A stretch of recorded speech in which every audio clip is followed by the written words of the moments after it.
Welcome to Urban Ledger Crypto. Thanks for joining us today. My name is Pedro, and of course we have Bret Jennings here as a co-host. Today is September 11th. We got to honor the fallen, and our hearts go out to all the people that passed during that terrible event. It's also from what a lot of people say, Jesus' birthday. So happy birthday, Jesus, if that is true. So here we go. Bret, why don't you tell us what's going on in the world? We have a special bulletin point. Special. We have a special newscast, Pedro. So right now it is September 11th, 2023 at 11:15 a.m. The MGM Resorts have been hacked right now as we speak. So I'm seeing all over social media, specifically Twitter. MGM Resorts, this is a statement released by them. MGM Resorts recently identified a cybersecurity issue affecting some of the company's systems. Promptly after detecting the issue, we quickly began an investigation with assistance from leading external cybersecurity experts. We also notified law enforcement and took prompt action to protect our systems and data, including shutting down certain systems. So, and you go to Twitter and you kind of look at some of the other posts that follow. And so I guess at Aria, the slot machines have been hacked. And someone else just posted that the MGM Resorts, some of their systems in their casinos in New Jersey right now as we speak have been hacked. Really? So somebody, number one, knows what the hell they're doing.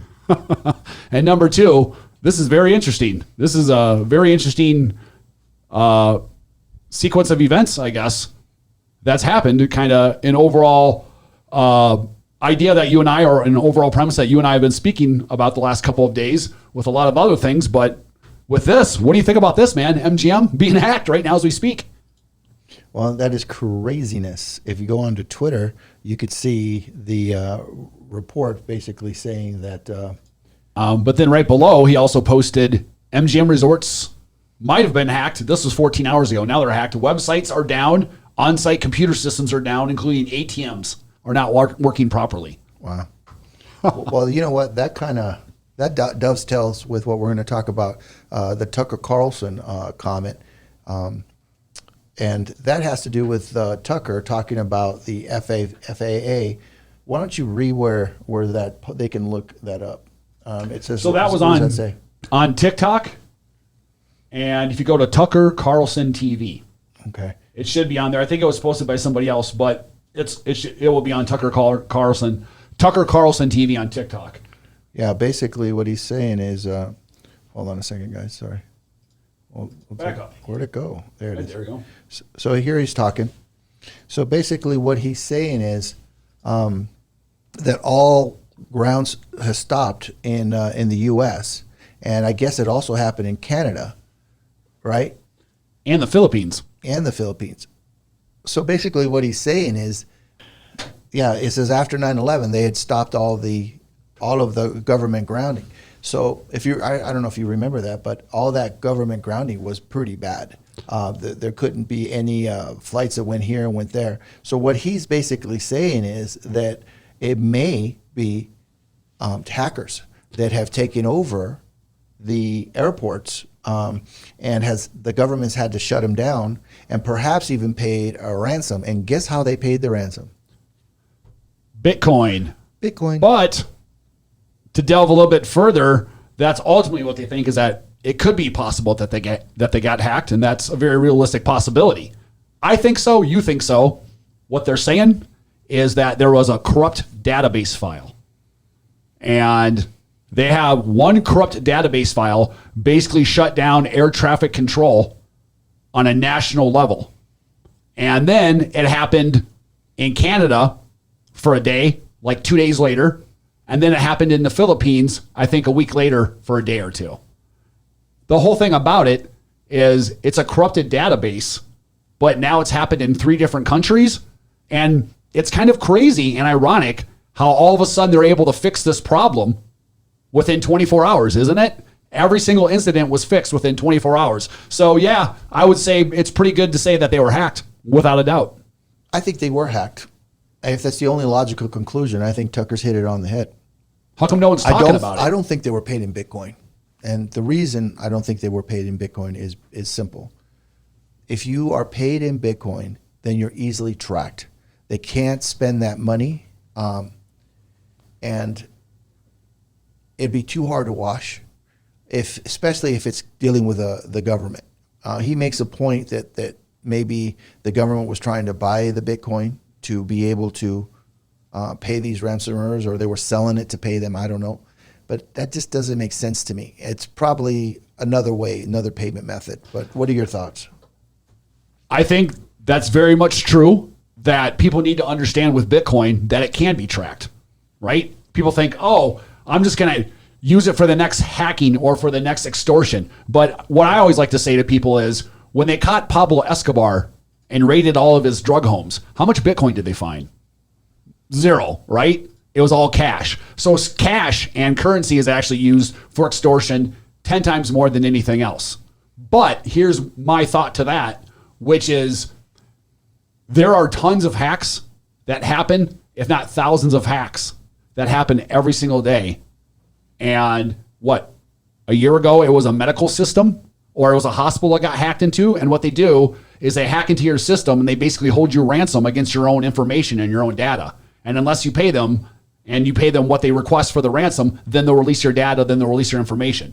And that's how they actually do the attack, is to hold your data and your information hostage. But it still happens all the time. So if they're tracking, I'm not saying you can't track Bitcoin. And I'm not saying that it's not a very difficult thing of once you spend even a little bit of it, now they can track you. But they hack, and there's hacks going on worldwide every single day. And they're requesting ransom or to be paid in Bitcoin. How are they able to get away with it all the time if there's not alternative ways? There's Tornado Cash, which they just got busted. Tornado Cash did. The CEOs did for, guess what? Smuggling funds or, whatever it is. But at the end of the day, there's tornado mixers. There's lots of different ways to go about it. So I'm not specific on how they're the ways to go about without being tracked by Bitcoin, because that's the one thing people need to understand. But I do know that it happens every single day and people aren't caught. So there's got to be an alternative way. I agree. It just doesn't make sense to pay anybody in Bitcoin that is worried about doing Monroe. Yeah, I mean, think about it. I mean, all you have to do is understand the tracking mechanisms are already in play. And what kind of attack is that? Is that called a white knight attack? I'm not sure. Yeah, I don't remember. All right, no, hold on. When they hold your information and data hostage? Yeah, there we go. So here's what I want to talk about. Oh my gosh. So there's another one that I want to talk about, and I thought it was really interesting. It comes from @DeepStrongQuotes. And this girl, I mean, she got to me, all right? She really did, because what she says was amazing. And basically what she's saying is you go to work all the time to pay for a house, to pay for a car. You know what? We're living a scam, dude. It is a scam beyond scams. You go to work every freaking day, right, Bret? You drive to get there. You buy a house, right? And that house is a house that you pay for, but you never live in it because you're driving. And you have a car, a great car, whatever, that you just drive to work pretty much predominantly, right? Think about that, dude. So then you got the government, and then they take what, 30 to 50% of your income? The more you make, the more you get punished. Dude, that's crazy. Think about that. I mean, look. Have you ever heard of VAT?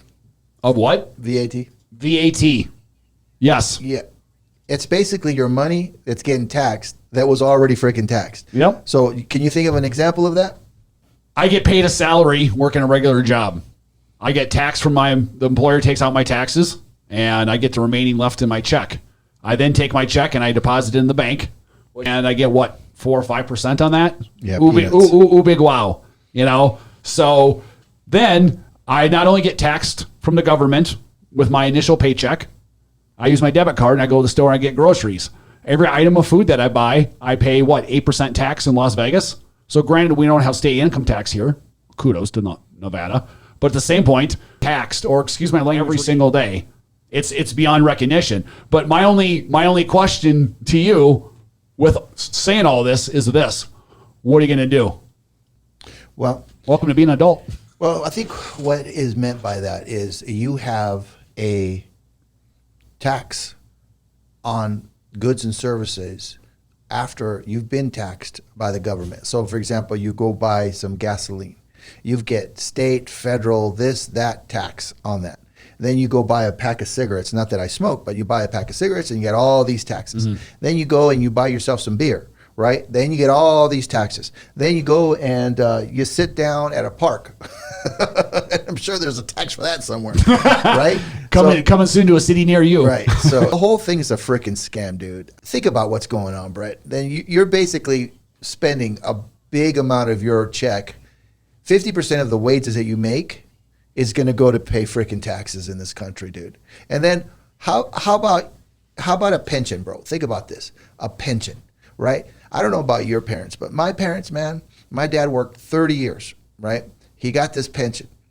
And right when he was sitting down to hear the whole thing on the union and the pension, and he was excited, and back then he was, thinking, oh, he can really live well with $2,000 or $3,000 or $1,000, $1,500, whatever it was on his pension. So he paid into it and he sacrificed because he never did anything else. He says, I'm going to give my life to this. This is what I'm going to do, and I'm going to get this pension. So he did that. But what happened to him? Well, now his pension is peanuts. I'm not going to say what it is, but it's not enough to be able to cover all his expenses. You've got seniors out there that were inflated away. So had it been like when he sat down when he was 25 years old and explained his pension, he would get 2,000 or 3,000. Back then, that money was able to support his family, his goals, his vacations, the whole bit. But now that's not enough money to be able to do anything with. So I think that's the point of this. So then where are you at? What are you living on? You're living on freaking, what, top ramen? Ends meet? Right? And yet you gave your whole life serving your purpose, and then you were conned because they took your money and they invested your money and you didn't get any freaking return. And then whatever you have left, let's say you retire at 65, but you live till 75, and then all that pension money that's there, what happens to it? It doesn't get sent to your kids. It doesn't get sent to the next of kin. It goes bye-bye. So all that money in your Social Security account and your pension account disappears when you disappear. So what? You get to live on that pension for what, 5-10 years? I don't think that's freaking fair, dude. I really don't. I think it's ridiculous. It's the great disillusionment. And my parents are basically the same generation as your parents. They were raised with the notion, if I get out of school and I pay my dues and I work hard and I stay loyal at a company, I'm going to be rewarded for that in the end. And my dad, like your dad, found out that isn't true. And these corporations and companies change on a whim, which is why that's one thing that I will give the new generation props on, is they understand that. They understand everyone's in for themselves, including companies, right? So your dad puts in 30, 35 years like my dad does, puts it in a union for what? Inflation to go out of the roof, for his money to be worth 1/10 of what it was before. But they were raised where if you just put in the work, and you just keep your nose to the grind, and you raise your family, and you go to church on Sunday, then you're set. And that's the American dream. And how many people in our parents' generation, like I said, I call it the great disillusionment. How many people in our parents' generation thought that, had that frame of mind, and then they got old, or they got older and they went to retire, and they found out, I can't really afford to retire, or retirement just isn't what it's meant to be. And their lives, they can barely afford to get by. They can barely afford their medications. They can barely afford all these other things. But they were raised with the notion that if I just work hard, then I'll be set, and I just pay my dues. It's just not what it is. And it's just, it's being realized by the day by people like your dad and by people like my dad. Yeah. So basically, Bret, my parents gave their life over to that disillusionment that you mentioned. And so this generation is looking at their grandparents and us, and they're saying no and hell no. The monies that were saved all those years in these pension trust funds and these Social Security accounts are not able to sustain the people in this environment that we're currently living in. And even if you go back to 2019-18, it's still unaffordable. Look at the rent sky high. Look at the housing. I mean, look, a young guy, 20, 25 years old, to be able to buy a house for $450,000, which is your middle of the road house, he needs to make $80,000 to be able to afford a $3,200, $3,300, $3,500 payment. Think about that. That is insane. That's it, dude. I moved here in January of 2009. And I remember renting, granted it was a 2-bedroom condo, but it was a first floor, 850 square foot, 2-bedroom condo. And I think the building was built in 2006. So it was like, what, 4 years old at the time? And I was paying $750 a month for rent. $750. That exact same condo in that exact same building now, it's right off of Rhodes Ranch, is now going for $1,900 a month. That's nuts. Think about that. $1,900 a month for rent. And what, 12, 13 years ago, granted that was 12 or 13 years ago, but $750. And now that same apartment is $1,900. Think about being a single mom. Well, that you just did. It's you can't do it on your own. You can't. So look, here's something. I saw this report, and it basically said that we are living worse off than people were before or at the Great Depression era. And if you were to get their wages, and I don't quote me, but I think it's like $3,000 to $4,000 a year, and go into today's money, that's about $80,000 now that you would have to make to be able to just live back in that time. And you know what? You and I are pretty blessed. We do okay. But if you think about it, though, guys coming up right now, for the most part, are looking at this, looking at grandparents not making enough to be able to survive. And I'm not talking about the grandparent that bought a house in California for $40,000, moved to Idaho, sold it for $2 million, and now he's living on this huge spread that he bought for $400,000 and it's gone up. Not talking about that guy, all right? Because you know what? Sometimes it pays to be lucky, right? But that didn't happen throughout the whole of the United States. That didn't happen in Kentucky, Illinois, all those states, Ohio, Michigan. Yeah, the property values did go up, but they didn't go up insane like they did in California, right? Certain parts of Florida.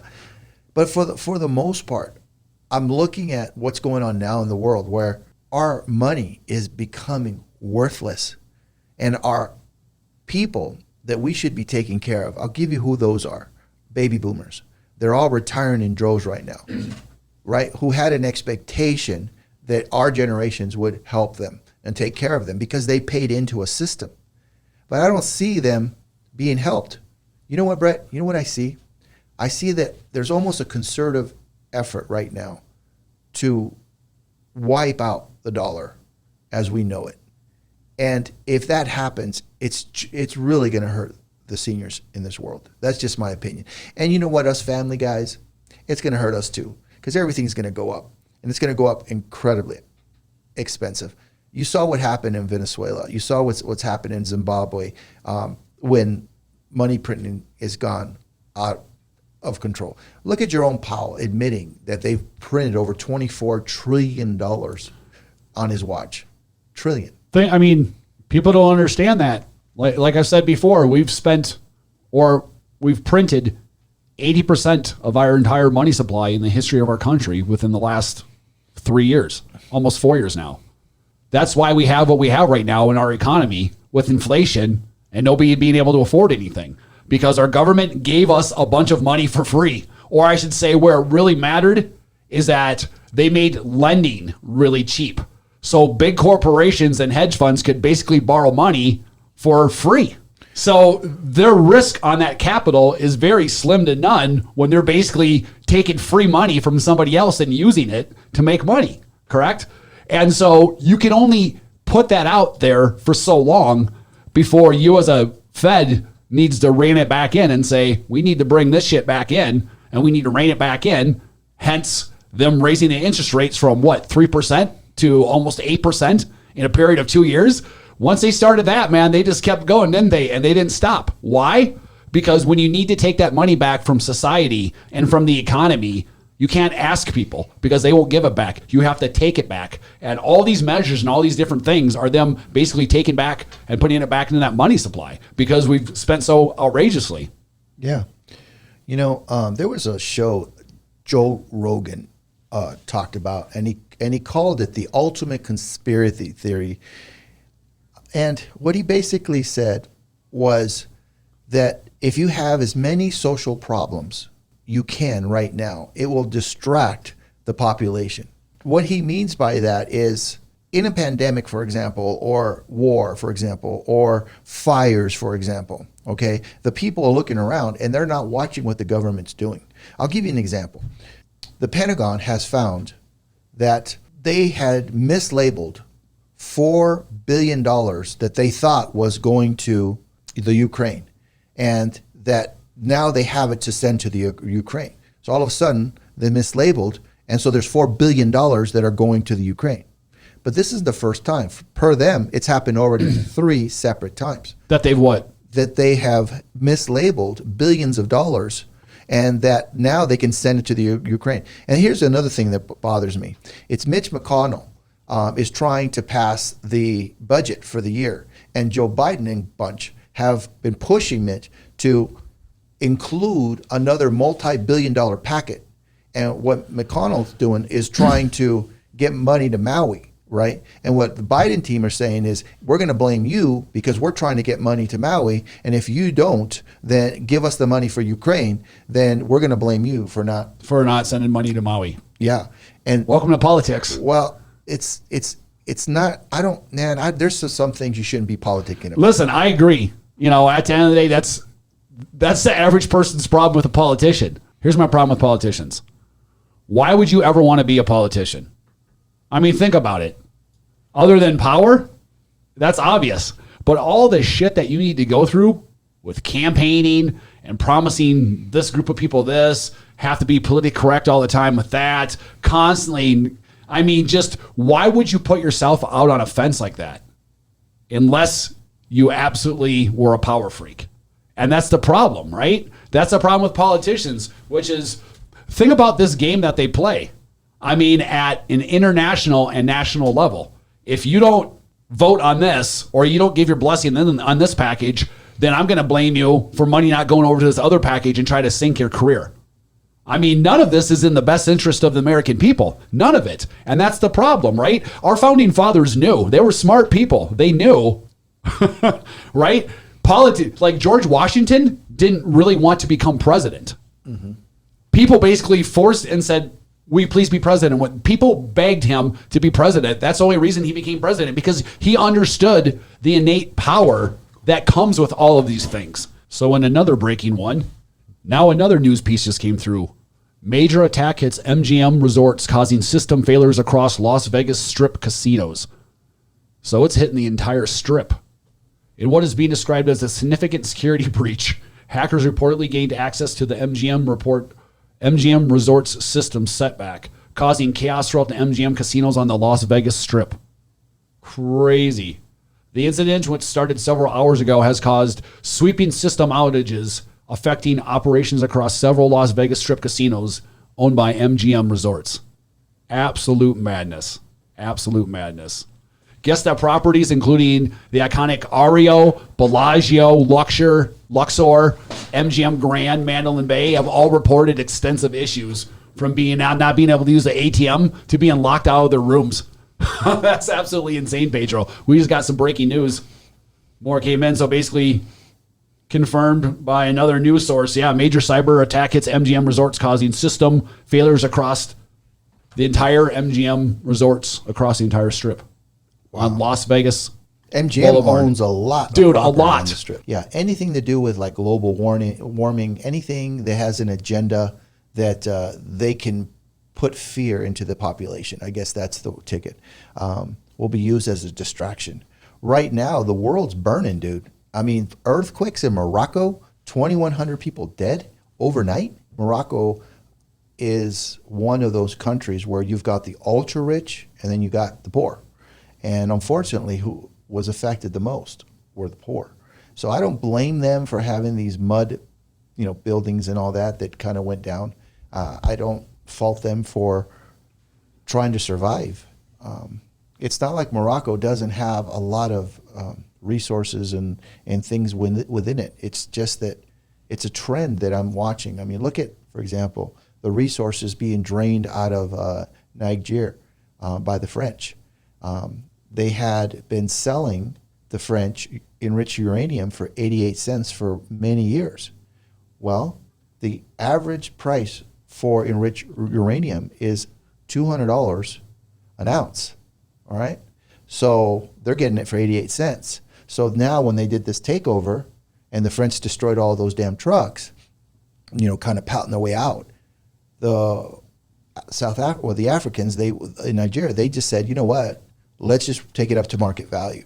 And so if you look at the differential between all of these countries that have been exploited by the super powerful, these G7 countries, and the CIA infiltrated countries, and all these other different spy outlets trying to overthrow and topple all these different governments. If you look at what the end result, what the common denominator is they always install a dictator, and their goal is to take any asset that they have that's worth taking through this dictator to enrich one family person, if you would, and then everybody else is out. And so a lot of these countries are standing up. And with what's going on with the war in Ukraine, it is deeper than we have any idea about, Bret.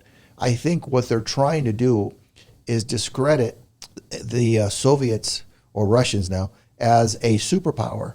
So that way, all of Africa, if you would, don't follow them. That they're not that big a deal. Don't worry about it. They couldn't fight us. You need our protection. But with BRICS coming online, it's another world, dude. And where is Germany, France, all of these countries that don't have their natural gas, don't have oil, don't have a lot of these resources that these countries have had to give up for millennia, like Africa, India, and China, and their labor? Where are they going to stand when all of these guys decide one day and wake up and say, wait a minute, dudes, why are we doing this? It doesn't bode well for these European countries, is what I'm trying to say. And so all of these distractions that are happening around us is to keep us off what some of the important social issues really are, like famines that are going on in Africa, people being destroyed in Ukraine. Do you realize that there's so many dead soldiers that they're having to bring in soldiers that are sick, infirmed, crippled, because there's just not enough. They're fodder. In Ukraine? In Ukraine. Ukraine was a part of Russia in the past. Have you seen the size of Russia? Yeah. Do with the Siberia? It's absolutely massive. China takes up a good percentage, and so does India, but Russia is landmass wise is 80% of Asia, So no shit that Ukraine's running out of soldiers, because look at the size of the country. It's like Japan taking on the United States. That's a lot of willpower and good for you, but you're one little island and you're going against the United States. No shit, you didn't win. So it's kind of the same thing. There's a lot of stuff going on in Ukraine that I think we're being hidden from, and a lot of half-truths, did you see Vladimir Putin had that one leader who was like a rogue, he had like a rogue army, I forgot what his name was, but he hired this guy and his rogue army to basically go and do a bunch of things in Ukraine for war that would normally be war crimes. And so Putin doesn't want to be associated with war crimes, or one of the ways he's trying to get around war crimes was he can hire a private army that will go off and do the things that his regular army couldn't or shouldn't be doing, right? For war crimes. And so this guy basically broke off and tried to have a coup against Putin, and he failed. And then 2 weeks went by, and last week his plane went down. Yeah. Remember seeing that? Mm-hmm. Yeah. Yeah, I from what I understand, that I think there's another side saying that he actually didn't die, a double that was sent in his place. What the truth is, I don't know. I do know that he led the revolution to go to Moscow and he turned around within, I think, 50 feet of Moscow. And from what I remember, it was the CIA talking him out of taking out Moscow, right? Well, he messed up. He should have went and took him out and then dethroned Putin. Now Putin is trying to get him killed, okay, because he's just too big of a liability. So whether he's dead or not dead, he's probably not having coffee with Putin. He's got a mark on his head. But I mean, that's what these leaders do, and at the end of the day, to me, this is a lot of countries' downfalls, which is this: corruption. How many countries out there have plenty of natural resources or have plenty of resources that the rest of the world doesn't? Why do they always remain third world countries? Corruption.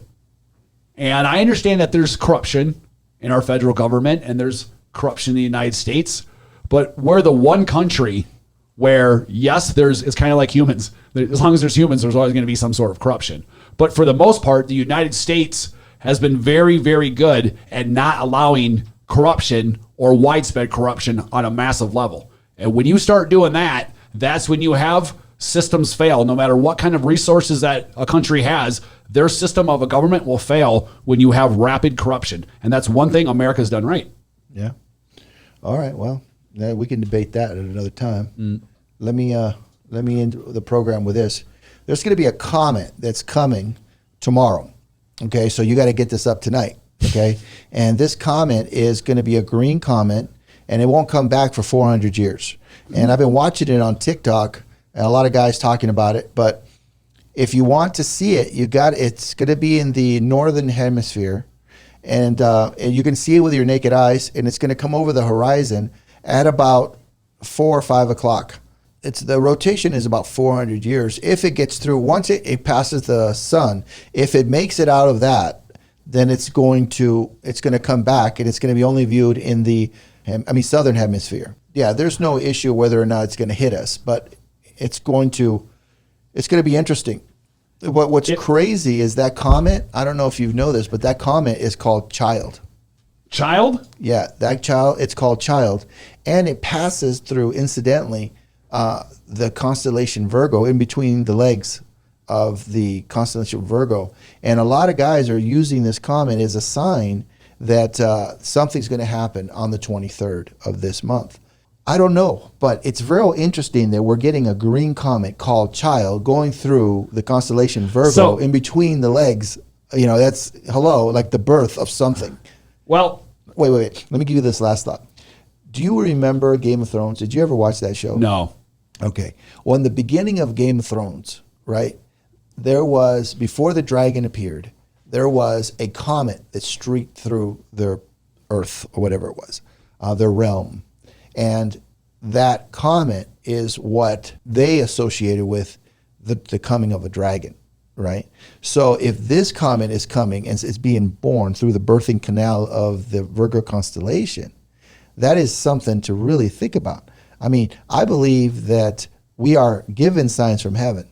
And all these guys on these social media platforms talking about something happened on the 23rd, and you got this comment.